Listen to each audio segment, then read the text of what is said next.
Hi, good afternoon. You're currently tuned in to the social media channels of Rappler on Facebook and on YouTube. I am Dwight de Leon, congressional reporter for Rappler. It's a historic day here at the House of Representatives in Quezon City. Sara Duterte becomes the first sitting vice president to be impeached in Philippine history. It is equivalent to an indictment. This means that the House has formally charged her, and her fate now rests with the Senate as to whether she will be convicted or acquitted of those charges. If convicted, she will be disqualified from public office, and that means she will be barred from pursuing higher political office if she has plans on seeking the presidency in 2028. That would not be possible if she is eventually convicted by the Senate.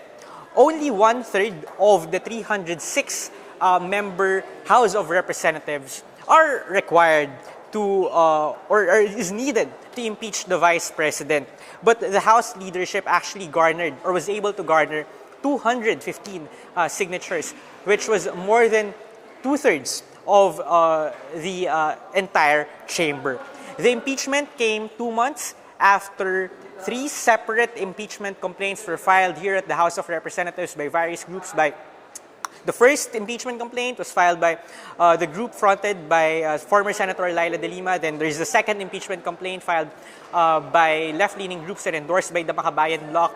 And a third impeachment complaint by members of the clergy. But the impeachment complaint that hurdled earlier, or the impeachment complaint that was signed by 215 lawmakers earlier, is a new one. It's the fourth impeachment complaint that seems to be a combination of the arguments presented in the first 3 impeachment complaints. The development earlier on the floor also came nearly half a year since the Congress began investigating the Vice President's alleged misuse of public funds when she was Deputy Secretary of the Department of Education, and her alleged illegal expenses as head of the office of the Vice President. That months-long investigation uncovered some really damning revelations, from how she supposedly skirted government regulations to her confidential funds, to how her office supposedly used fabricated receipts to justify her confidential expenses to the Commission on Audit. Although, in the months leading to this, it was sort of unclear whether the impeachment effort still had momentum. Remember, the complaints, after they were filed in December, languished at the office of the House Secretary General. This means that because he didn't refer the complaints to the Speaker's office, the deadlines imposed, the deadline set under the 1987 Constitution won't be imposed yet on the House. Also, President Ferdinand Marcos Jr. said numerous times that he was against the impeachment of Vice President Sara Duterte. So some lawmakers seem to have taken a cue from the President's pronouncements. Remember that the President and the Vice President were allies, and they ran as a tandem in the 2022 elections. But among the signatory and the complaint that the impeachment complaint that hurdled the House earlier was no other than the son of the President, Senior Deputy Majority Leader Sandro Marcos. Again, today's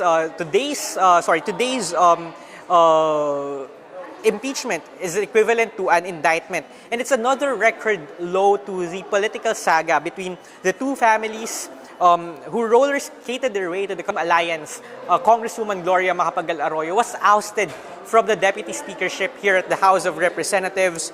Duterte's request for confidential funds was denied by the House in 2023.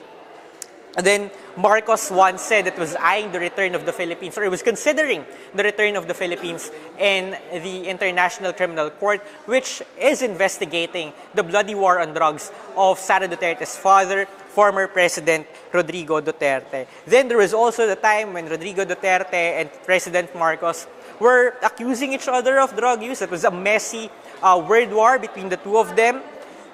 First Lady Liza Araneta Marcos, for a time, I think it was last year, said that she was not from Romualdez, calling him tambaluslos, which has become this, in a way, insult used by, as we have seen, culminated in this no-holds-barred impeachment complaint that passed the House of Representatives today.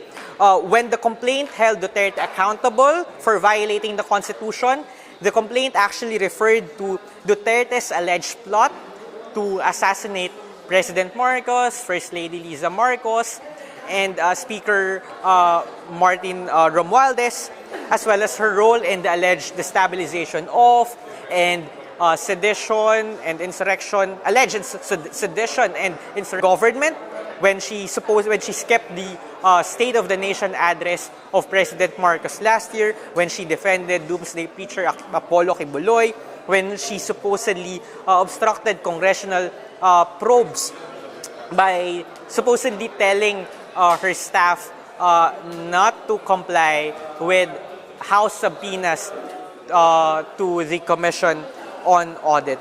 But aside from that, she was also held accountable by the House for alleged illegal disbursement of hundreds of millions of pesos in confidential funds as head of OVP and as education secretary. Also for her alleged bribery of DepEd officials. Remember last year during the congressional investigations, some of the invited DepEd officials admitted they received cash, wads of cash from the Vice President's office. And the complaint also alleged or also mentioned her alleged involvement in the extrajudicial killings in Davao based on the statement of former police officer Arturo Las Cañas. So the question is, she's now impeached in the House. So what happens next? It's going to be a grueling trial, a messy trial. That's what we're expecting if the Senate conducts this trial as soon as possible. So earlier we saw reports that House Secretary Reginald Velasco, after the impeachment here, traveled all the way to the Senate in Pasay to transmit the articles of impeachment to the upper chamber. So he had with him documents with the signatures of the 215 lawmakers who backed the impeachment of the Vice President. It is the Senate, again, it is the Senate that will hold the trial that could result in either conviction or acquittal of the Vice President. Senate President Francis Cheese Escudero will be the presiding officer. The senators will serve as the trial judges. There are 23 of them. The Senate is usually composed of 24 members, but remember that a few months ago, Sonny Angara was appointed as Education Secretary. So there is one vacant seat in the Senate, so there are 23 of them as of the moment. There will be 11 House lawmakers that will be part of the prosecution team. Actually, the House already designated those 11 earlier. They are, I'll just read them, Jervil Ruistro, Romeo Aco, Proj Gutierrez, Joel Chua, Jill Bongalon, Loreto Acharon, Nonoy Libanan, Arnan Panaligan, Isabel Zamora, Nonoy Defensor, and Jonathan Keith Flores. Most of these names maybe you're familiar with. It's because they've become household names, or at the very least, their political profiles have been given a massive boost since their appearances at the high-profile congressional inquiries here, particularly at the Quad Committee, which has been investigating the controversies of the past Rodrigo Duterte administration from pogos to extrajudicial killings to the proliferation of Chinese syndicates here in the Philippines. So under the rules, we've read the Senate rules, and under the rules of the Senate, the chamber, quote, shall continue in session from day to day, except Saturdays, Sundays, and holidays, until final judgment shall be rendered, and so much longer as may, in its judgment, be necessary. So it is a question of the moment if that means that the Senate will begin the trial next week, or how the adjournment will complicate that. Remember that the House and the Senate are adjourning today, and they will be returning in June after the campaign season and the elections. But also remember that the Senate and the House can conduct or can convene, can hold meetings even during the break. And one argument of the complainants, the third group of complainants, is that this is a non-legislative function of the House. So they can conduct a trial even during the break. So the timing of the impeachment trial will be as interesting as it gets. It coincides again with the campaign period.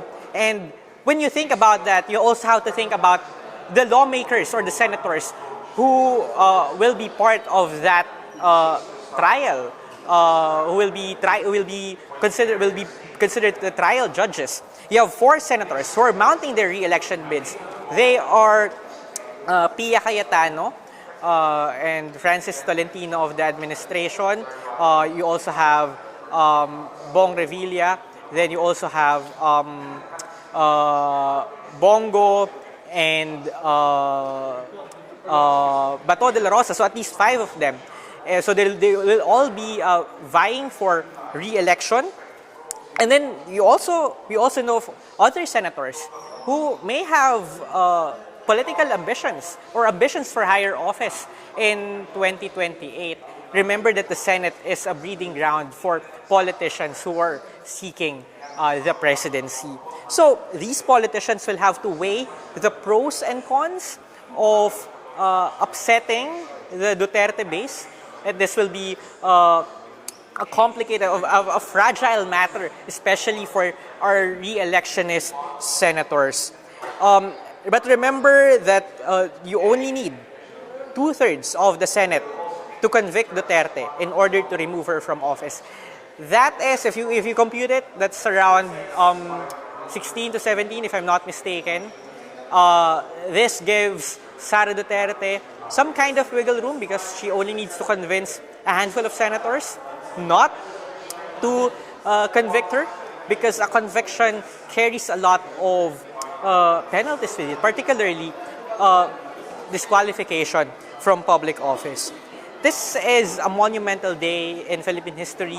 Sara Duterte is only the second elective official post-EDSA to be impeached. And if the trial pushes through, she will only be the third sitting official to be tried by the Senate after former President Joseph Estrada in 2000 and former Chief Justice Renato Corona in 2011. So this is a political crisis that is as tough as it gets, and we will be monitoring the developments that will arise from these trial in the coming weeks. So I'm Dwight de Leon. That's the latest here at the House of Representatives. I'm Dwight de Leon reporting for Rappler.